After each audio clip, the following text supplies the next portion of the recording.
Hey guys, welcome back to the channel. Thank you for being here. My name is Andrew, coming to you from beautiful Costa Rica. Today's topic is going to be respect. Did the narcissist respect you? Do you respect yourself? Before I jump into the content, please subscribe if you like it. Thank you very much for being here. Guys, respect. So respect is one word that is extremely powerful. It's something that we all need to have for ourselves, first and foremost. And then once we can respect ourselves and learn how to do this on a continuous basis and feel good about ourselves and know that we make the proper decisions, the right decisions, and the respectful decisions. This is great. It's a beautiful thing. Once we do that, we're empowered and we can move forward and help others. The thing is, with respect, respect in any relationship, it should be reciprocal, meaning you should have respect for me, I should have respect for you. Even if you're enemies, meaning enemies have respect for each other. They really do. Like in sports teams, maybe two rivals, they don't like each other at all, but they respect each other. That's beautiful. That's great. In the narcissistic relationship, there is no respect for you. There was certainly no respect for me. Respect was, again, a one-way street that the narcissist manipulated us, how they manipulated us.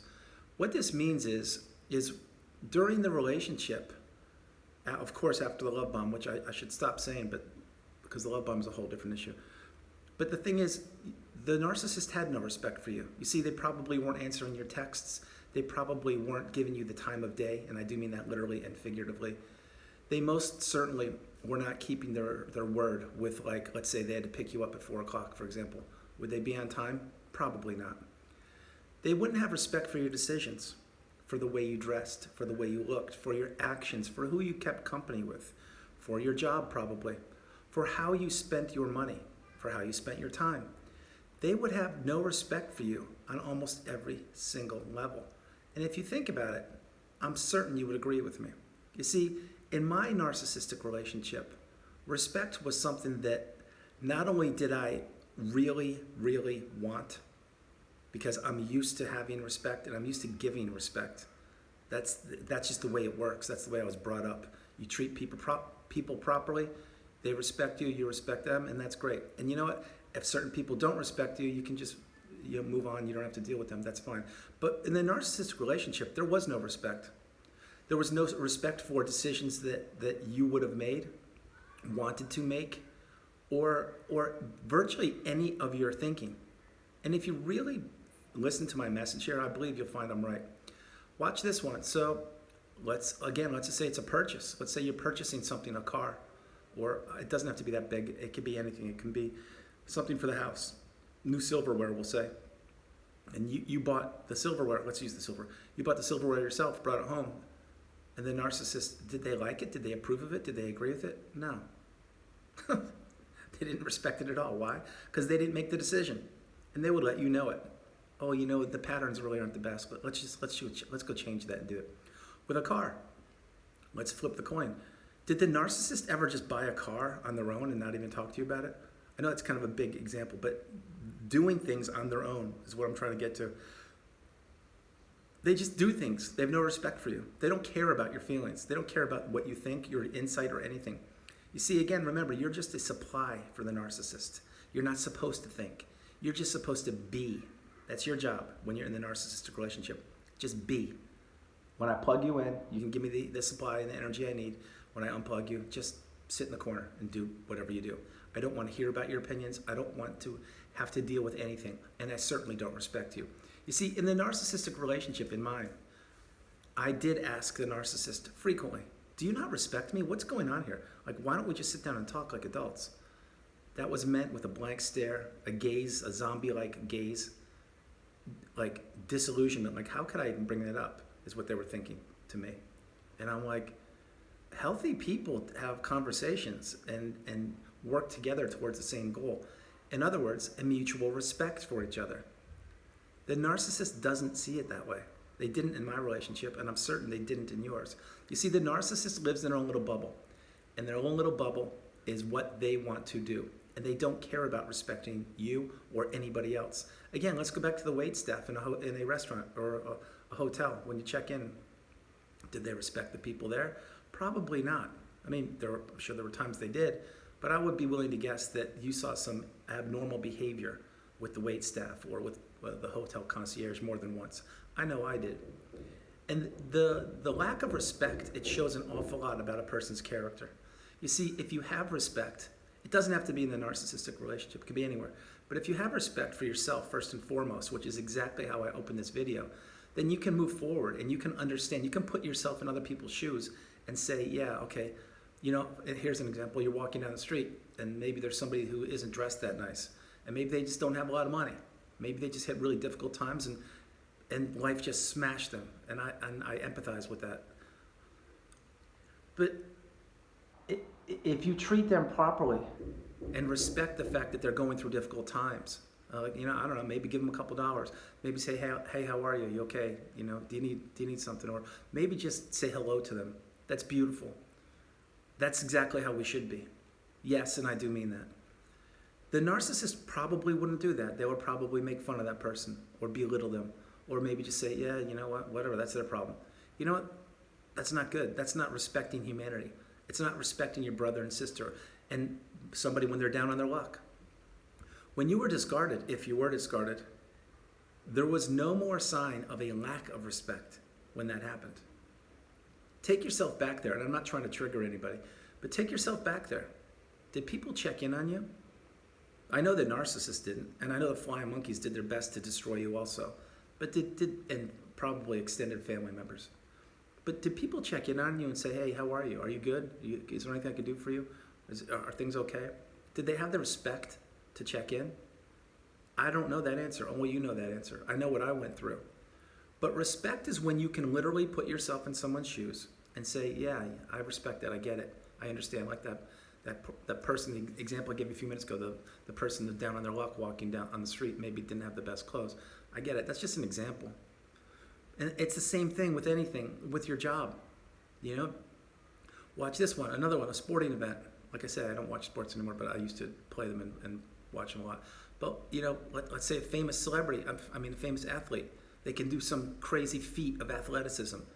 Do you respect that? Yeah, that's cool. Why? Because you can't do it and they can. That's amazing. It's beautiful. But you shouldn't be jealous or envious of it. Like, yeah, I could do that if I were 6'10". I could slam the basketball like that also. No, that's not what it's about. It's about respecting the fact that someone can do that. It's beautiful. And it's the same thing. It's with anything. It's with animals. Respecting a dog. How beautiful is that? Yeah, okay. The dog. Here's one. The dog. You come home. This is for anybody. You come home. The dog. It has no water and it's panting and it's like, oh my God, and it can't get itself water, can it? No. You've got to get the water for it. And maybe you did get the water, but the water ran out and it drank everything. You immediately get the water and you make the dog feel better and you're like, wow, that's great. That's beautiful. You respect the dog. You respect yourself. You respect life. That's what we're supposed to do. And the dog, if it could get its own water, it would, but it can't. So it relies on you. Getting back with the narcissistic relationship, they don't respect anybody. They don't know what that word means. And if you actually ever said it to them, like I did numerous times, is there an issue? Do you respect me? Is there any respect here? You won't get answers, just like most things with the narcissist. Because the narcissist, A, doesn't know what respect is, B, they don't want to learn, and C, they certainly don't want to practice it. But the respect, going back, is, think about if you start respecting yourself, and I'm not saying you don't or you didn't. I'm saying if you start with respecting yourself each and every day, little things, like here's a real life example you could utilize right now. And actually, this is a great one. But let's pretend that you want to lose 10 pounds, right? Or 5, I don't know, 50, who knows? And then you go walk downstairs now and there's a whole big bag of brownies sitting there. And you're like, yep, I'm gonna have some brownies today. But wait a minute, didn't you just say you wanted to lose a little bit of weight? Yeah, you did. So why would you be eating brownies? Aren't they full of calories and carbs and aren't they gonna put weight on you? Yeah. So maybe have a little self-respect and don't eat the brownie today. Get my point? That's it, and build on it. And then tomorrow, do it again. Maybe cut out soda. Maybe the next day, cut out French fries. Whatever you do, the whole idea is have self-respect. And self-respect is beautiful. Now, with the narcissistic relationship, we have already established the narcissist does not have respect for you. They never have, they never will. They don't respect anything. But here's something that you do need to understand. Sorry about that. You do need to understand this. When the discard happened and it was the relationship ended, We understand the pain, the suffering, and everything you went through. I experienced the exact same thing. And there's a period of time there that you sincerely don't know what to do. You have no idea. Your head's spinning. You're in the fog. You have nowhere to. You don't even know you were just with a narcissist. You have no clue. After that period of time is over, and you understand and you get the education, and you understand, wow, I was with a narcissist. This is absolutely unbelievable and disgusting and vile, and how did this happen? All that. It's at that point when you need to really have self-respect. Why? Because think about it. At that time, you're still, maybe you're still pining for the narcissist. Like, yeah, I want to get them back. I hope they change. I want to improve. Whatever you're thinking. And maybe you weren't thinking any of this, and it's fine. What I'm trying to get to here is the narcissist made it clear that they used you, abused you, and threw you away.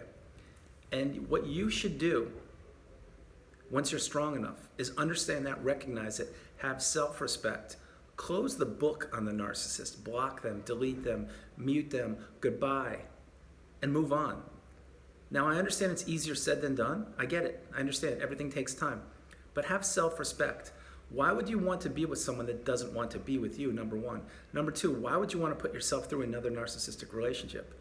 Never, ever, in a million years, ever again should you want to do that. I certainly, no way in hell do I want to do that. Number three, have self-respect. Build boundaries. Help yourself out. Do the things that maybe you didn't do in the narcissistic relationship, but that you've learned. And respect yourself enough to understand that you hold the keys. You are in control, and you dictate the direction of your life.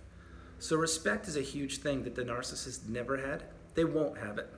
Maybe it's fake respect for someone that has a lot of money or something that the narcissist wants. But even then, let's be real, the narcissist can't be authentic.